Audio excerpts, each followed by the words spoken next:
qui nous défend bien actuellement, pour ne pas dire nous tous numéro 1. La ligne à terme, on a ça. Le numéro 1, ça a été. Il est ça, tout émergé en moi.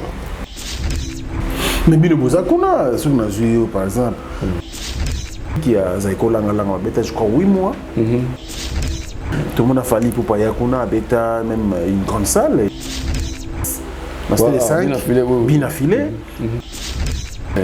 Mais le concert, ils ont mis la communauté de Bayaka. Ok. Mais ça, c'est que Mindele, Baye. Les Américains, maintenant, Américains, Bisote. Des locaux qui sont négligence. Négligence. Donc, toujours un esprit moral limité, que tu es dans la communauté, or que tu es un peu bloqué, c'est pas un biso. Attends, moi, papa Wemba, maman Mouké. Mais pas papa Wemba. Donc, papa Wemba, Tilelo. Désolé, excusez-moi. Abet la caca américain. Na outil comment que bet américain. Wana mana beaucoup ça. Ah ça t'es. Et c'est la bombe. Tout ce qu'on a au niveau africain. Travail tes pères. Travail. Omoni mundele azaka amutumo kwa lingaka originalité. Mundela lingaka ba suiveur te mutumba imitateur te. Nakutana na américain moko Amkolo, quand je suis du Congo, que sœur Naya a 53 ans, comme on a eu Luambo Makiadi. Waouh! Mais c'est Azuko Mwana. Oh non, maman, tu es grande fan de Luambo. À ce là, ça Mwana Naye, pas la grande sœur Naye, combo ya Luambo. On a dit, Luambo, on a bêta hip hop, on a bêta musique urbaine, on a bêta qui est au demba, au jazz. Ça que ceux qui tu battent les racines na biso tu betima ki biso c'est bien beau que ça ba sauce me soit nini ya musique urbaine ko ba ça moi bilo mam kemkeme pas que au maman donc yo pied au mo beta yo pied so américain tali ga monique oyo azara imitateur azobeta bilo na biso mais même accent jamais un rôle anglais le rôle pour les banani ba kololang Mbote, ONG Avenir pour tous, où ils ont mis aux États-Unis et la République démocratique du Congo. Na souci à kosunga bandeko na biso batikala na Angola et la République démocratique du Congo et même biso ba service à ligne ndakisa boutique aide alimentaire pe service ya Easy Cash International kotinda mbongo na famille to na bato bazangi ba moyen kopesa ba don pona ba orphelinat. Il y a des fois totinda ka mbongo na famille basaleli yango na ba besoin mosusu pe batikali kovanda nzala pendant mois mobimba. Grâce à ONG Avenir pour tous kende na boutique aide alimentaire ya Avenir pour tous na Google www.avenirpourtouscongo.com okokuta biloko nyonso ekoli etekamaka na RDC sala commande na yo passer na paiement avant ofuta okokuta esika bakomi expédition tia adresse ya Congo commune quartier avenue numéro pe numéro ya téléphone ya moto ko recevoir biloko passer na paiement na yo équipe ya venir pour tous ekokende rapide na adresse au chaki na Congo kino na porte ya ndako et livrer commande wana na famille bazui pe basepeli pona kotinda mbongo kaka na site ya venir pour tous kende na Google www.avenirpourtouscongo.org okokuta formulaire tchaba information na yo pe tchaba information ya moto akozwa mbongo na Angola to na Congo tcha moto ni kotindela ye passer na paiement osilisi kofuta okozwa code na email adresse na yo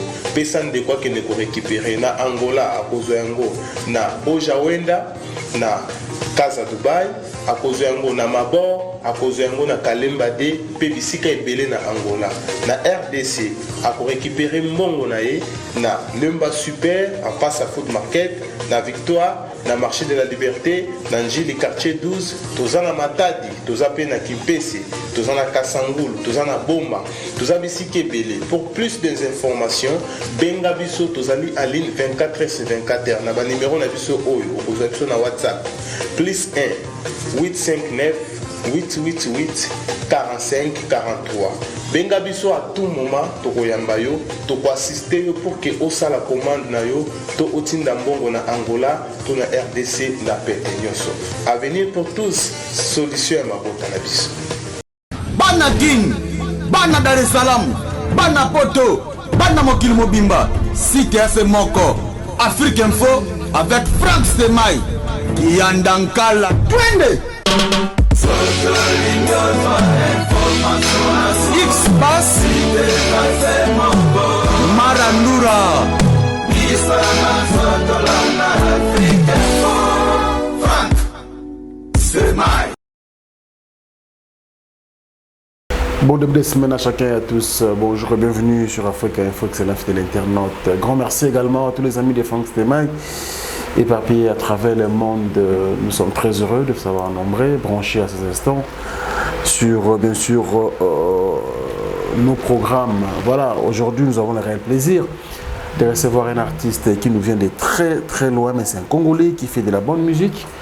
Lui nous vient des États-Unis d'Amérique, il fait sa carrière là-bas. Mais étant donné que ici c'est son pays, c'est ici qu'il veut encore faire la promo de son prochain album qui va bien sûr sortir incessamment sous peu, mais dans le cadre d'abord de la promo, il parle de l'acoustique qu'il a réalisé. Et vraiment c'est un chanteur à surveiller, un chanteur de charme. Il s'appelle Descartes Konga, déjà à Kinshasa depuis quelques jours, pour nous parler bien sûr de cette acoustique, mais nous annoncer aussi cet album qui vient dans quelques jours. Descartes. Frank Stemai. C'est pas une place où on a un place. Moi, surtout bon retour dans Mbokato. Bienvenue. Et bon retour, c'est mieux. Bon retour. Bon Il y a comme américain. Des Congolais. Ah ouais, donc bon retour au pays. Ouais, merci. Ça s'appelle Makasi Wozana et américain. Mon cadre, en tout cas, félicitations. Merci beaucoup Descartes. Voyage de Gimbel. Ah, voyage qui Zaina Mikarata Mebele, mais tu commis quand même. C'est-à-dire, avec quoi? Non. C'est juste raté, bon, retard, on corona, mais tout l'équipe bien, l'essentiel est au commis. Comment on corona aux États-Unis? Kuna ça va, maîtrisant le vaccin. Ah, quand on va au vaccin, tu vas déjà. C'est bon d'aller. Kuna on va au vaccin, donc je crois qu'on a une azulante. Attends, moi on joue. Ok. Mais là, on a bien en bonne santé, on a l'air blanc africain, et ça, c'est deux autres colons. Descartes, depuis quelques temps, comme on nous dit, on minga, on nous a battu. Si les bichons sont tout le temps connectés, toujours on va dire, on a mis le acoustique d'abord, félicitations. Merci. Et puis, avant de commencer la musique, on a toujours longtemps, de loin, on a les États-Unis, on a la RDC, et puis on a eu des décisions à Koya. Aujourd'hui, on a la réalité sur tous les plans. Du point de vue social, politique, musical, en tout cas, personne ne peut perçu que la Congo tant aux Alibanda. En tout cas, tant aux monde Alibanda, ils ont Congo te père. Ils ont les Cambo Afrique Mobimba. L'Afrique Mobimba, tu as un problème très sérieux. Il y a en tout cas, on a un politique. C'est politique, c'est toujours très compliqué, Banini. Passer à Makassi en Afrique. On a le Congo. Passer à Makassi en Afrique en général, mais ceux qui télémibissons surtout comme un seul homme, donc aussi Sango.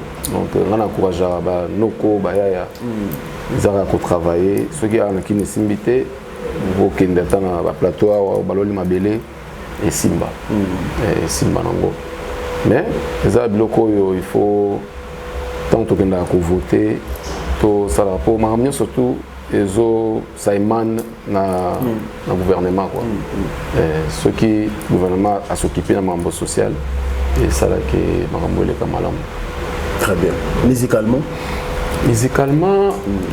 En tout cas, il y a un peu, y compris musique, ils ont un problème, parce que sur le total, les Nigériens, les Ivoiriens, au moins, le gouvernement est dans la bango, qui a empêché la piraterie, tandis que le gouvernement a abandonné la culture, bango moko, donc la culture est vraiment bafouée, son valeur en anglais.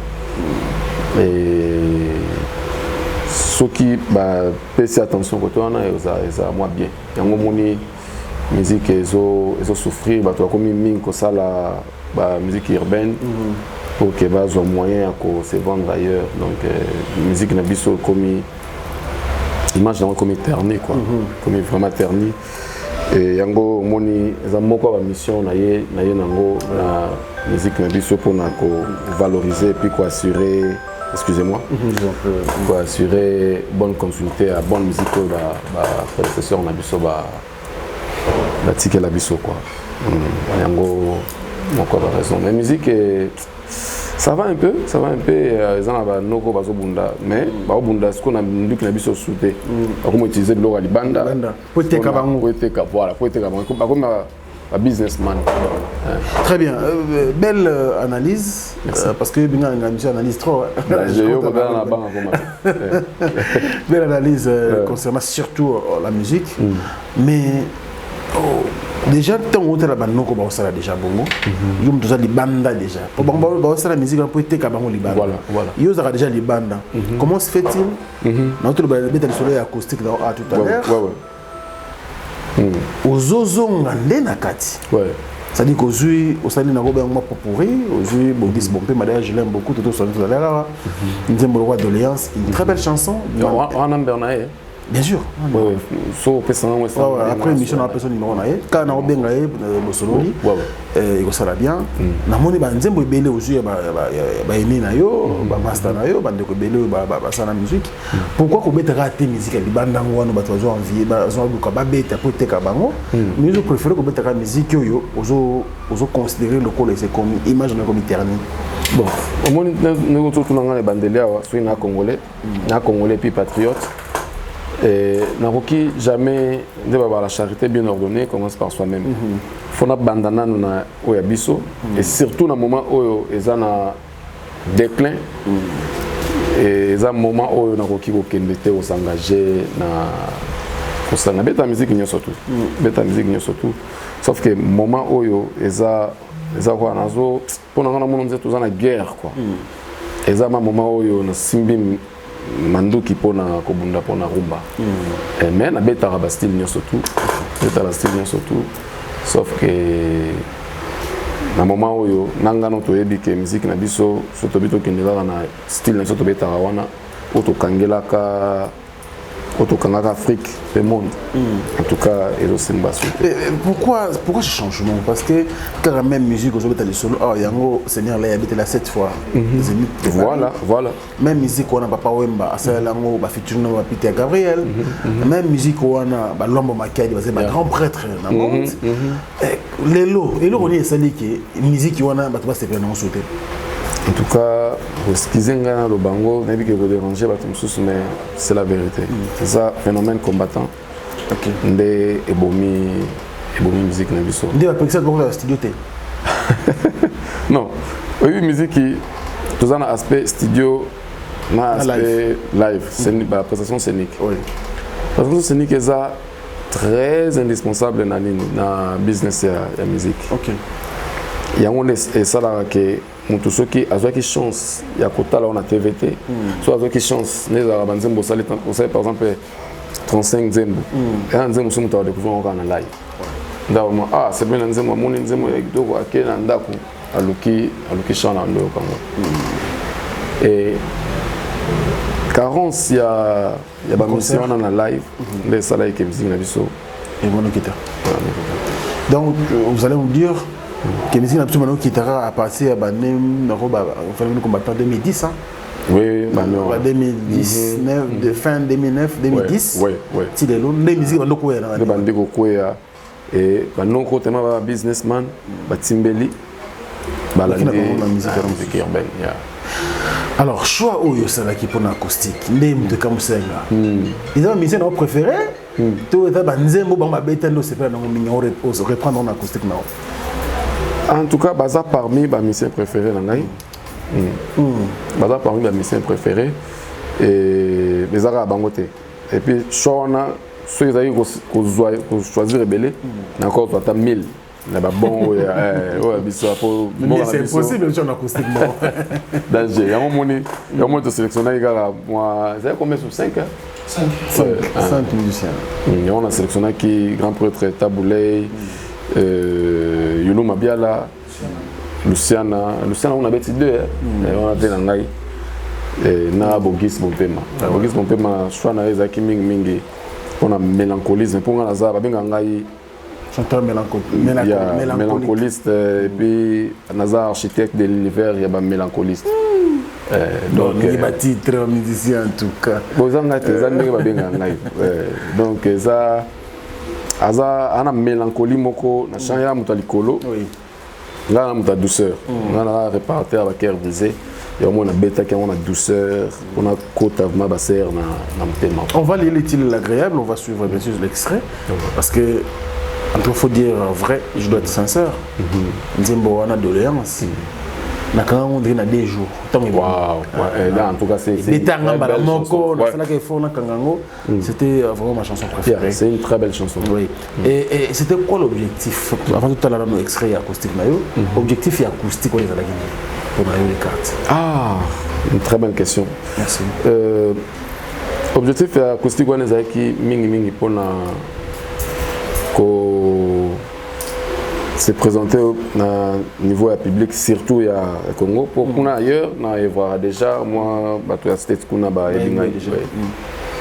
et pour se présenter, pour moi, on a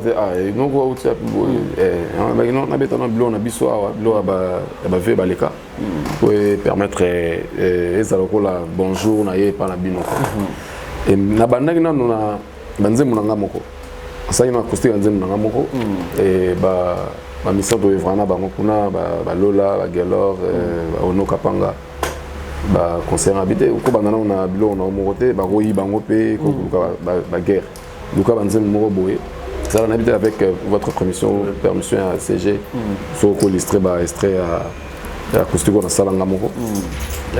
On aura ça au cours de cette émission.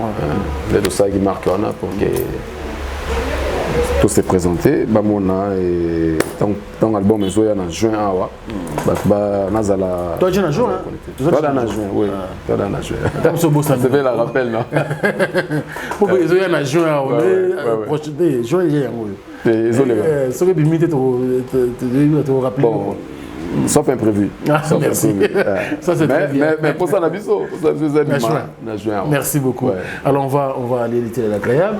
On va suivre cet extrait. Au préfet de Tchapeka de Léon, pour voir la chanson.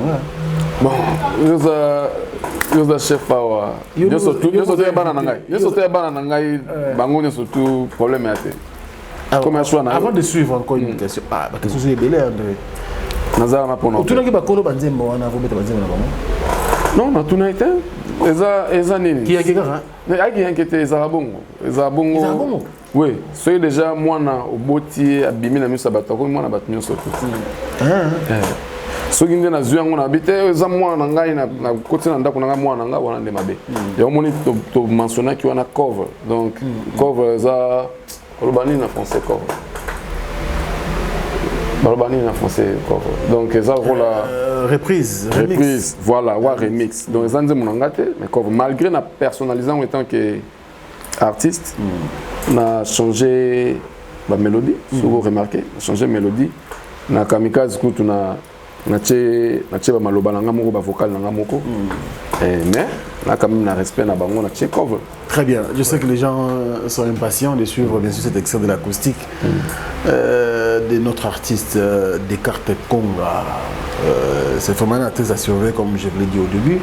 Suivons ceci, c'est un extrait tiré de cet acoustique. La chanson s'intitule Doléance. Compositeur Bogis Bompema. Suivez à tout de suite.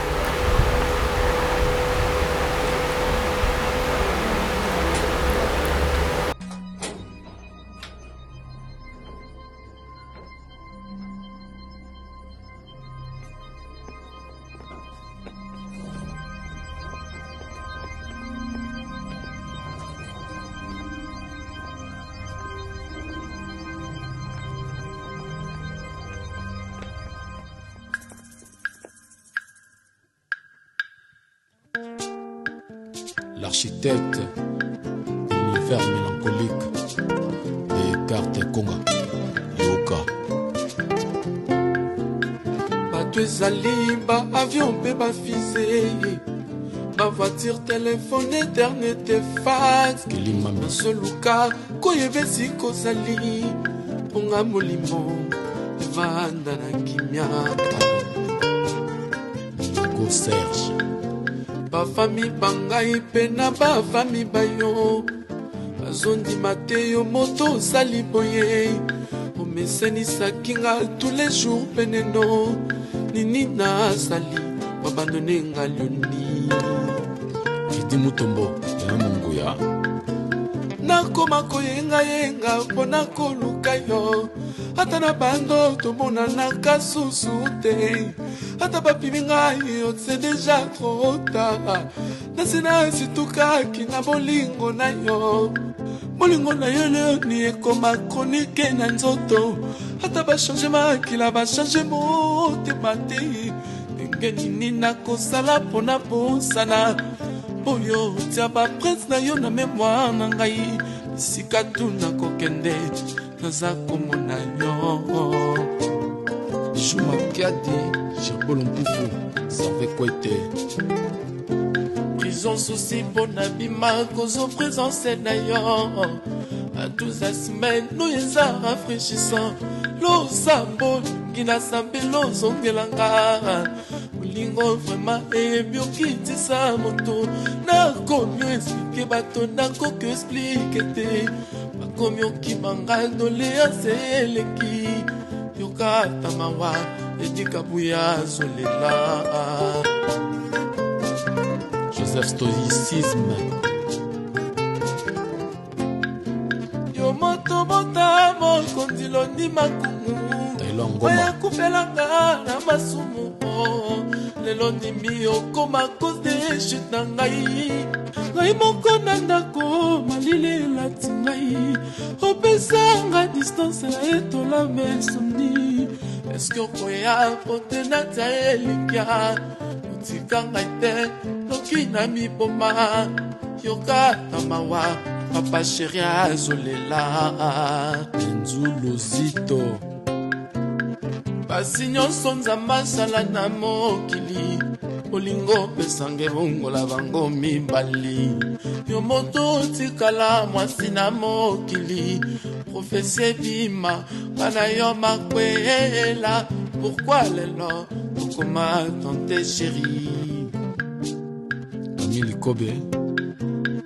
La loi de la beauté. nasami alijabir na kufa nanga keboyanga tandimbala natonga futur nanga na bapromese na yo moya kobushe eza te bolingo nekanga vi nanga notage souviens-toi de mwana biefe moko nasala te otalise mabe bolamu nyonso bosani kongolaka kanga eya butu moi yoza présent tokotika ngai te nazonyokwama iko bakomba ozali wapi Manima Shinda. natiki bamessage kilikili na répondeur orapelaka te onoka banga loba soki olingi nakoma polisa poto e natia baekute na batelefone nyonso tu ya mokili nayoka mobongo na yo renimebi ya mwana moto oyo otika na komba ye limakungu libleso siste mingi tolingana kasi eza contraire na royaume bamoureux infidélité ndenza kogouverne o jérémi ndalobaka mais c'est fidèle à kufa Rita Manouako, la Barbie Noire. Taylor Ngoma. finanga batonganga mpo na yo naza orge nasala mpo elingi yo splanda ndenge soda waka mpo na ekolo sheri ndenge nalingi nawa mpo na yo bafinganga batonganga mpo na yo amu naza orge nasala mpo elingi yo amu ndenge soda waka pone kolo malune ndenge nalingi na wapo na yo vinanga batonganga po na yo bebe zaorge nasala oyo elingi yo special biso na biso dalasa activité Alenzola Jibe Kumaluta Jibe Bankula Hervé Jossi Kolian MG Likale Jean-Simon Loko Inanga batonganga po na yo bebe zaorge nasala oyo elingi yo mali ndenge soda waka pone kolo mon amour ndenge nalingi na wapo na yo bafinganga batonganga po na yo bebe je m'en fous nasala oyo elingi yo spana ndenge soda waka pone kolo mami ndenge nalingi na wapo na yo finanga batonganga po na yo zaorge nasala oyo elingi yo mama ndenge soda waka pone kolo sheri ndenge nalingi na wapo na yo finanga batonganga po na yo je m'en fous nasala oyo elingi yo slanda ndenge soda waka pone kolo mami ndenge nalingi na wapo na yo mon général Makaya bio na bio Kajeri Nyembo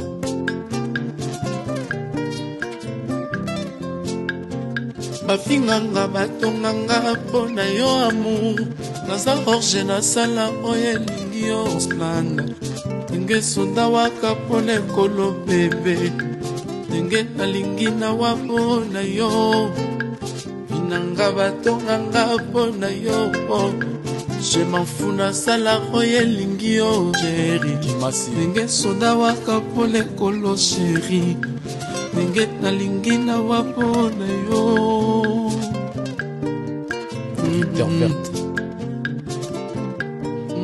Terre fertile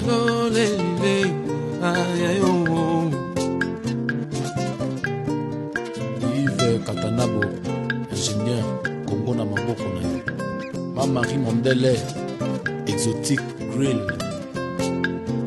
bafinganga batonganga po na yo sami je m'en fous nasala voilà de retour je pense que bandeko basepeli surtout na yembeli na ndenge ya makambo yango esalameli bravo les cartes parce que na moni joué franchement bebisi nzembo te po bato azu nzembo bato bebisi yango ouais mais yo ndeko bebisi te te na respect ya bato wana bagrand wana nakoka kosala bongo te et puis mpona image nanga moko mpe nakosama monengo wana te alors feedback eza nini après acoustique wow feedback en tout cas na nga moko na kamwaki ata le nga moko nasalaki yango na banda kosattendre te eza ndenge wana mais l'air esalemaki même bato na notre bango na studio bazalaki vraiment émis et bazalaki osepela nazwi mpe bafeedback ebele na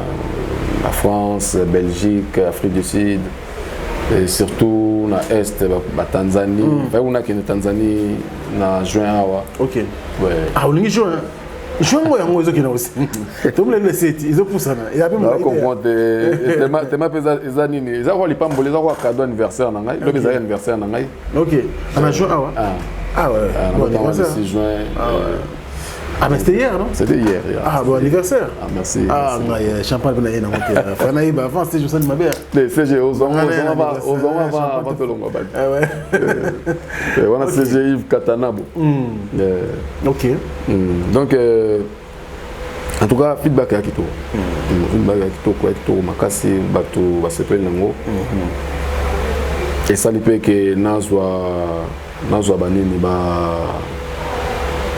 concert, on a fait quelques concerts pendant les États-Unis okay. À partir de acoustique oui.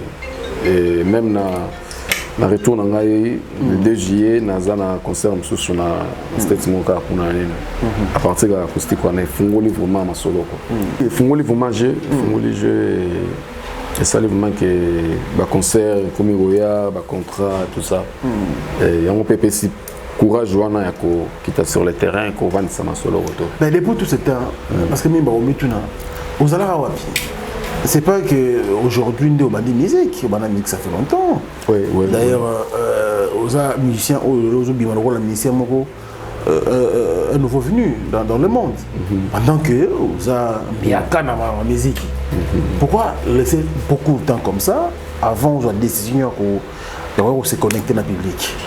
Non, avant Nazaki nous kokoma, naza poète, naza écrivain na koma bachan. Nazali na kokoma ko pesa batu et oui. Ah, c'est pas important. Oui, mais quand même. Mais ma œuvre d'esprit, c'est vrai au pesa moto, mais bon, on a habité au moins que je me trompe. Compositeur, la compositeur jusqu'à la mort. Bon, on a des accords, on a des accords, ils ont une marque en athée. Mais dis-moi, Simba, non, c'est Simba. Oh, yo, comment? Simba. Et bêta, bien, qu'est-ce ça? Et bêta, non.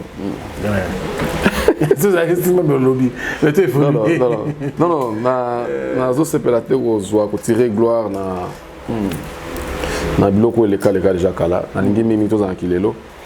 Et bon découvrir, j'espère que vous découvrir vous comprendre et je suis capable quoi, de quoi je suis capable. Et en tout cas, moi je me voyais pas être un musicien.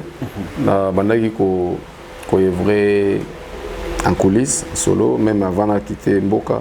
On a oumeli banda Mboka quoi. Et na zalaki pour travailler na banoko en coulisses. Même ma famille, personne ne savait que je faisais la musique. Ok. Oui. Et juste en 2016, on a eu la décision. Il est motivé. Non, encore la basket, non, on a la pression, ma casse. Le public, c'est dans l'esprit. Dans l'esprit, pour c'est Santa Rondire, on est un revenant. Donc, tout ça, on est dans le Lutumba, Papa Lutumba, Nico Kassanda, on a bino boyete. En tout cas. La Zalaga. Et je j'ai l'impression que ça a concert à musiciens, aînés. Et c'est un tel qu'on commercialise, ma makasi, vraiment à niveau. Et on a décidé qu'il y a bandango, on a bandango peut battre là, tout bête à concert. Et en tout cas, yango et loko ça qui na téléma. Et mingi, loko téléma singa makasi zali, l'autre bandango le bali bonsoir. Il y a pourtant la déclin aux musique congolaise au Kende, nango, ça qui motivé un pena. Le déclin, on peut continuer à les blocs pour faire avancer ma campagne. Quand on a la façon de faire est que c'est nous. Comprendre ceux qui bon ils ont un rapport dans tes qui façon dans ça là c'est pas que ils allaient extra ou bien que les caméras comme une différence que bisoto na la rumba et puis na baptême na beteli ils sont vraiment différents. Ils ont que ils ont quoi bateau na kalamé, bateau modernisé au moins ok. Non marteau na. Ba discours de comment bateau. Oui on bateau. Tous ces noms. Ngai bo pesa ngai. Bo pesa combien de temps? Bo pesa quelques jours. Avant juin ici là. Avant juin ici là. On rappelons le temps au mois de juin. Tous en cours, tous en week-end. Alors, en réalité, la musique congolaise aux États-Unis. C'est vrai, tous un exemple, un rose typique qui a Zaiko Langalang, je crois 8 mois dans les États-Unis. Ça va tourner. Ça on peut lever le rideau. Ok. Ah ouais, très bien. Tout le monde a fallu pour Payakuna, Beta, même une grande salle, les États-Unis, Apollo. Et Zaki le roman à Pierre. Aujourd'hui, il y a un artiste qui s'est produit hier dans les 6 à Dallas. C'était les 5, bien affilé. Réalité musique congolaise qu'on a, ils ont gagné. Réalité musique congolaise qu'on a dans milliers africain, non? Pas africain, oui, ça marche. Ça marche. Les Arabes, na ba boîte ya ba africain, les ba beta biso moi muke, moi ba beta moi Fali, Ferré, vena biso Kofi. Moi muke waze quoi. La musique yo kana moi mingi ya wana ba boîte. Mais na ba concert so ba ye za mingi kara ba to communauté ne bayaka. OK. Mais ça te que mindele ba ye. Le américain pendant biso. Américain ba biso te père. Attends moi te. Ba papa wemba, ba papa wemba moi muke. Mais pas papa wemba. Donc papa wemba tilelo. Ici monta ko yabena ba. Désolé, excusez-moi. Abete la kaka ba américain. Na auti Congo ke bete ba américain. Wana mana bo ko sa. Ah ça te. Azate ngana mtena mona ngo.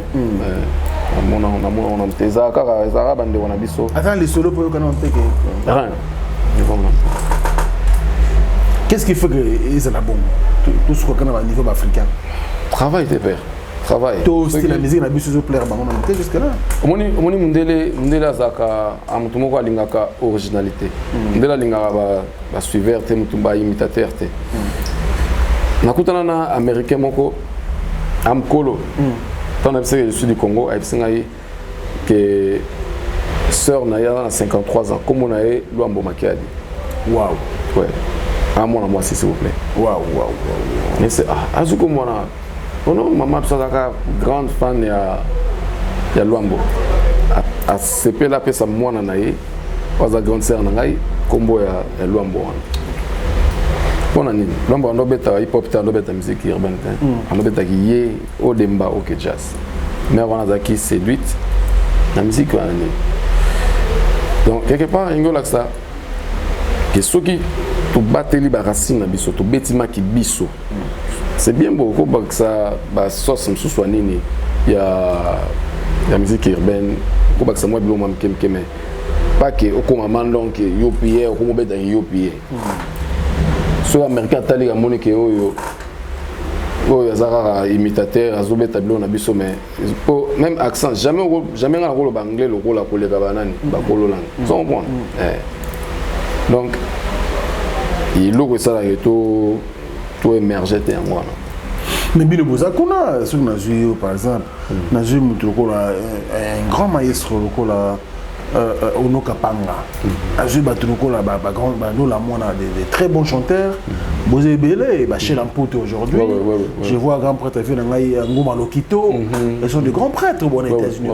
Mais on ne vous sent pas de tout le monde en France, Belgique. Être réunis autour du projet. Voyage tous années. Bonne nakina. Oui, tous années. Ah ouais? Ah mais ouais, on peut savoir coordonner naïf. Tous années mais beta comme tout abeta linga ba guitare na ba nzembo belé za ono kapanga. Na beti pena ba Olivier ba Eden Timba na beti na ba grand belé. Mais tout coup on a tout beta na biso mais les amis mingi lo mona na communauté. Beta lo mo ya communauté. Et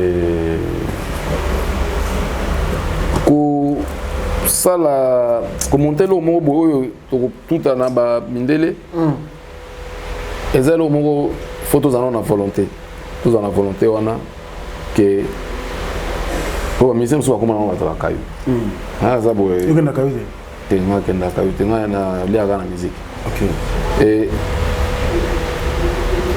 au moins carrément beaucoup de dames sur un projet mon beau beta na ba festival pour ba festival de sala que beaucoup tana ba mindele ouais mais moi ba tumsusu na répétition ba zoyate msusu aye mais makambozo ko mama ndenge za raté ba ni beta kana ndenge ki Congo na bilo abongo alinga talinga ko sa mama makambo za la droit tambo ke pas mindele bango balinga exactitude donc na ka gona de loko mo kezo bo mabiso mukeza négligence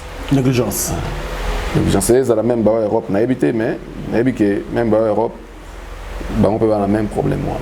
Donc, toujours un esprit moral limité, que tout est dans la communauté, or que tout est un peu bloqué,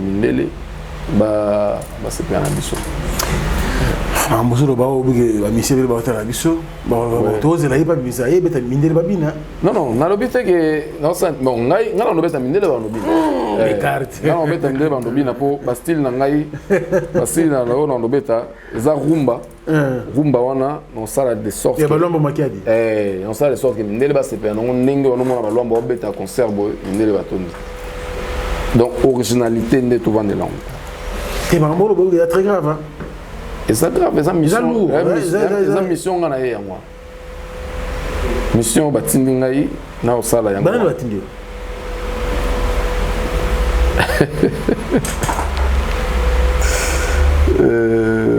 L'architecte de l'univers mélancolique. Voilà, merci. Il y a du Jongonda qui nous regarde depuis la France. Grand merci également à celui qu'on appelle bien sûr Yaouli Moucheni. Kodamboko à 00243. Merci pour le soutien. Diesel à London City. Nous pensons également à toi, frérot.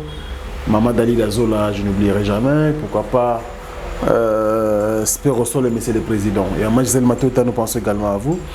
Alain Dinamolo me s'oppose agréable Bogart Tina Poche. Grand merci à José Moulumba, le Bogart de Birmingham. Il y a un habitant béni Penda Moulumba Barcelone. Maman Heaven, la seule l'unique première dame de Lausanne s'appelle Merci Kou. La maman de Ridge, on dit Louawa, un enfant pas comme les autres. Motema vient d'Abisso Gobelisha et puis Chico Sombele. Moté qui bilamba a talopé à Solon en France. Nous pensons également à vous. Bandeko Toubongarabi, son chapin dit plein de grâce. Merci pour le soutien. Jackie Lomingo Crédit Lyonnais et puis Blaise Lomingo Fashion, merci à vous. Et voilà, donc nous sommes ensemble. Bandeko Toubongarabi.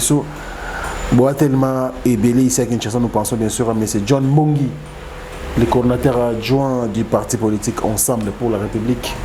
Et monsieur le conseiller, merci. Donc nous pensons également à vous, d'Écosse, Mokoko, depuis la Belgique. Les cartes Conga, c'est le premier album aujourd'hui. Il y a carrière non. Pardon? Les premiers albums dans une carrière. Oui. Oh, il y a un album. Vous avez combien de titres? En tout cas, on a mis ça, même balem. 3-3. On a mis ça 3-3. Pour Banzembo Belé, tu as plus de 50. Donc, nous avons malin petit et 50. Bon. Au champ, on a confrété. Bon, tout un bureau, mais Ming est à. Mon bureau est à moi différent dans le Ndenge Basala. Tikaboui. Non, non, pas ça. C'est la vie, ils ont différent. Au niveau Moro, on nous rappelle qu'on va belé. Ils ont différent dans le sens que. Ils ont la. Bon, on peut. Tout le monde même pour la place na outil. Ça moro même single, oui. On est dans comme normal. Mais si ils ont la raka, ils en ont un ya copper pour comme album non mais c'est comme un copper. Copper. Le copper ça cuivre en français. Ah, copper. Ouais. OK. Donc ceux qui na to bandi au salango ndambo titre copper. Cuivre. On a la richesse, on a la richesse. La richesse, il y a beaucoup de choses. La richesse, il faut que dans le sens que tu perdre, tu as les belés, mais le tumba, et biso to yé pour to relève il y a que ça la thématique est bien. Banzembo kitoko et surtout poésie na rumba. On a surtout les. Navi compliqué les autres là mais ça m'a mon émission. Mission est pour moi mais je suis appelé mission ça la mission monter. Mokili za ane mwana. Mais mingi tolo bela des cartes Conga. Des cartes. Les cartes qu'on a maillé pour ça là. Et puis je suis quelqu'un de très conscient. Tout en étant dans le monde musical, surtout que vous êtes mieux placé pour mettre la solution et répondre sincèrement à la question de tout le monde. Vous avez les bandes, aux autres observations et la musique en général, surtout les musiques congolaises, qui nous défend bien actuellement. pour ne pas dire Muto Penaza numéro 1. Ma ligne à terme, on a été ça. Numéro 1, ça a été. Numéro 1, ça a été. Valablement, actuellement. On a pu, on a. Non, en tout cas, musique. Tant que la musique congolaise, en Afrique, dans la communauté, Muto Penaza, au fur et à mesure ces derniers temps, il nous défend bien. Il est apprécié par pas mal de publics. Et cause à Netsinam, par exemple. Parce que tant il ne peut pas Wemba à l'époque. Mais l'époque Wemba, certes, paix à son âme, à Tiki-Bisso déjà. Mais l'époque où tout ça actuellement, il y a des cartes qui nous défendent valablement. En tout cas, pour nous, nous surtout on défendre Bisso bien. On défendre Bisso bien la musique au Barobé et Mikolo. Et en tout cas, tout le monde, maintenant surtout Barobé et Siko, on va défendre Bisso bien. Oui, mais papa va défendre Bisso bien à la guerre, Baké Belé, Moutin papa va quand même. Au niveau du mérite, il va mériter quand même les alliés, bateau, bazali. Aux hommes, il y a Kilelo. Oui, ma ramené le salaire. Sinon, tu es vraiment. Tu es vraiment un genre, mais on a battu surtout au Babet-Alelo. Et va contribuer vraiment à soutien au Télémissa Bendelo. Très bien. Alors, featuring album, na Copa. La featuring Ozala. Dans les alités. Et Kozala, on a déjà quelques musiciens. On peut me contacter, on a contacté et la featuring Ozala bien.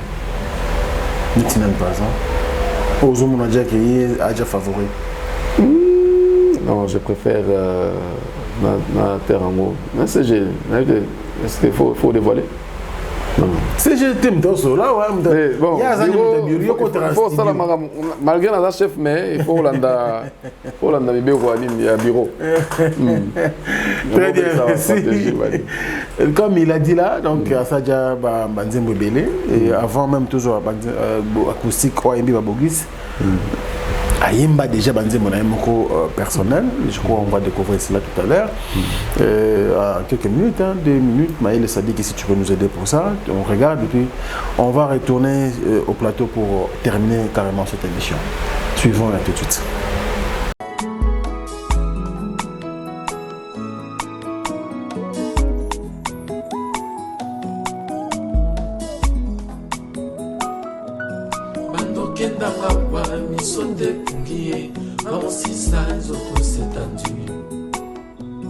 Même si en face, y a l'autre là-bas pensée, fantasme l'anga c'est qu'on réveille. Ando kendanga pa mi sote pungiye, amo si sans auto c'est tendu. Même si en face, y a l'autre là-bas pensée, fantasme l'anga yo mo. Gonge kokina pesa yanga ba me. Indépendance ya lita maye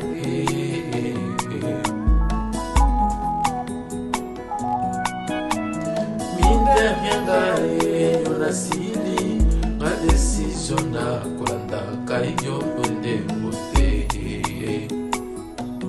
distance angote samulai equateur de bangomba yangano ulingwa nganunga na bosanaka Zata pevato balali énergie silanga na désembrie lembano kona polisa filende ona yona koma stari aba société nyoso ya limité ona yona koma stari aba société nyoso ya limité nasina komina suka mama Nanga manote manje Pili pe mungwa bolingo Eza loin d'être ce que tu fais Simano bébé na kombanya mazamba Lirnanga ya bafele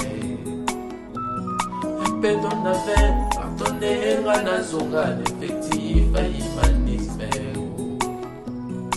Hata mambwa na benga na kasheri simano babwata koyai Hata mambwa na benga na kasheri simano babwata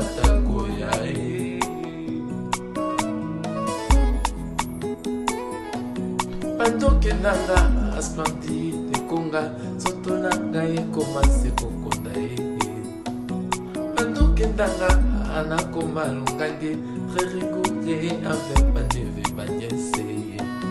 Voilà, vous avez suivi bien que c'est un artiste vraiment rodé.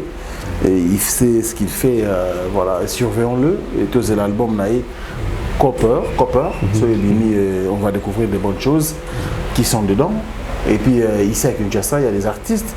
Bon, ça la rumba, certes, mais Moutouko là, oui, bien Alèche. Alèche. Alèche. Bon monato. Oui, nabi nzemona. Oui, nabi artiste wana. Mais comme on est peut-être nabi banzemona tout na lingaki mingi mais comme on est na bosani. Ah, c'est pas bien dans ça là. C'est bien mais en tout cas ça chanteur moko patriote baptême naé et ça l'a bien ça et bloko yo réveiller population et puis réveiller pe bateau yo bazo nyola mboka. Basa msa malam. Alors, nous sommes presque à la fin de cette émission. Merci pour la disponibilité. On sait que le temps, on a ma caméra dans Wana.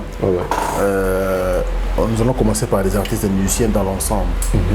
Oui, c'est un message ni au tes collègues là-bas.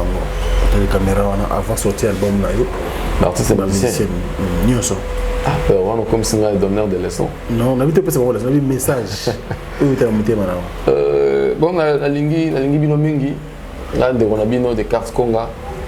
na ye ko bousculer motute na ye kaka kosala musala oyo bino pe osalaka tofungolanga motema na koloba te bopusa tovanda na osenga sika epa na bino en tout cas na besoin ya basoutien na bino baremarque naza mususu na bavena mususu na vena bango mususu na petit na bango mususu to ba master et na se présenter ngai des cartes Conga et na ye na besoin à soutien na bino surtout na ba musicien na ba mélomane et mission naza nango on sala ngo nga mokote so na ye okuta na Frank Stemai eza pona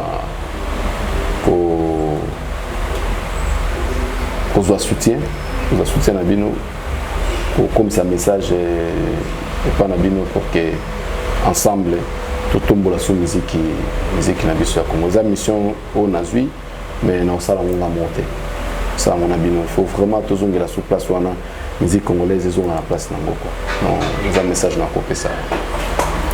Merci beaucoup de cartes Conga. Moi, je suis un publicateur parce que au lobby, il y a et puis le lobby très bien. Alors, on te ici. Peut-être que vous allez faire ça. On s'appelle accueil, on a vu na Africa Info. Et merci Nayo, Frank Stemai. Le plaisir de partager. En tout cas, Ezamba Liboso, mais Sougate. Oui, bien sûr. Na Tista Moulamba, CG Yves Katanabo, Tadimba, la R9, la Taka de Pointe, Fleury, Terre Verte, Terre Fertile, et la musique, Mutumishu Amungu, Océan Zangambisi, Jérémy Kabange, Trésor Mbumba, Nzulu Kabe à Dallas, en tout cas, tu vas belé. Après, si bien tout on a cité plutôt pas les Hervé. Ah, parce que Hervé plutôt pas les. Bien sûr. On a maintenant donc Kati. Danger. Hervé Petit. Mais on a un petit frère propre. Danger.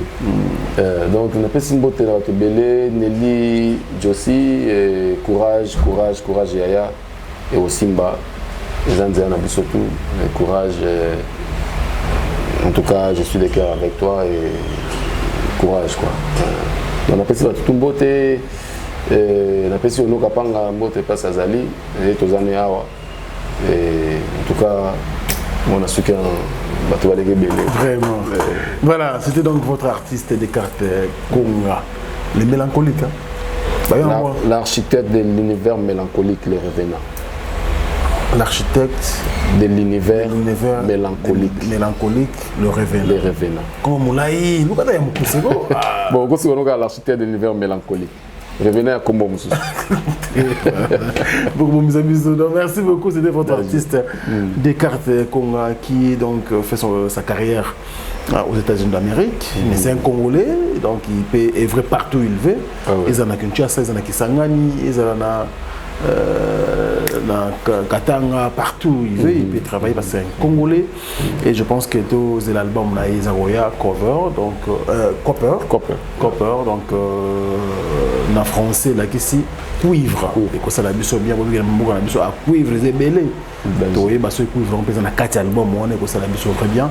Merci à vous tous qui nous avez suivis. Merci également à Maïdé Sadi qui était là pour vous servir. Nous sommes à la fin de cette émission. On se retrouve prochainement. À tout un plaisir. Au revoir. Merci. Bana King, Bana Dar es Salaam, Bana Poto, Bana Mokil Mobimba, CTF Moko, Afrique Info avec Franck Stemai, Yandankala, Twende. X-Bass, Marandura. Franck Stemai. Mbote, ONG Avenir pour tous, où ils ont mis aux États-Unis et la République démocratique du Congo. Na souci à kosunga bande qu'on a biso batikala na Angola et la République démocratique du Congo et même biso ba service à ligne ndakisa boutique aide alimentaire pe service ya Easy Cash International kotinda mbongo na famille to na bato bazangi ba moyen kopesa ba don pour na ba orphelinat. Il y a des fois totinda ka mbongo na famille basaleli yango na ba besoin mususu pe batikali kovanda nzala pendant mois mobimba. Grâce à ONG Avenir pour tous kende na boutique aide alimentaire ya Avenir pour tous na Google www.avenirpourtouscongo.com okokuta biloko nyonso ekoli etekamaka na RDC sala commande na yo passer na paiement avant ofuta okokuta esika bakomi expédition tia adresse ya Congo commune quartier avenue numéro pe numéro ya téléphone ya moto ko recevoir biloko passer na paiement na yo équipe ya Avenir pour tous ekokende rapide na adresse otiaki na Congo kino na porte ya ndako et livrer commande wana na famille bazui pe basepeli pona kotinda mbongo kaka na site ya Avenir pour tous kende na Google www.avenirpourtouscongo.org okokuta formulaire tchaba information na yo pe tchaba information ya moto ya kozwa mbongo na Angola to na Congo tcha moto ni kotindela ye passer na paiement osilisi kofuta okozwa code na email adresse na yo pe sande kwa kene ko récupérer na Angola akozwa yango na Ojawenda na Casa Dubai akozwa yango na Mabor akozwa yango na Kalemba de pe bisika ebele na Angola na RDC ako récupérer mbongo na ye na Lemba Super en face à Food Market na Victoire na marché de la Liberté na Njili quartier 12 toza na Matadi toza pe na Kimpese toza na Kasangulu toza na Bomba toza bisika ebele pour plus d'informations benga biso tozali en ligne 24h/24 na ba numéro na biso oyo okozwa biso na WhatsApp +1 859 888 45 43. Benga biso à tout moment tokoyamba yo toko assister yo pour que osala commande na yo to otinda mbongo na Angola to na RDC na pete nyonso. Avenir pour tous, solution ya mabota na biso.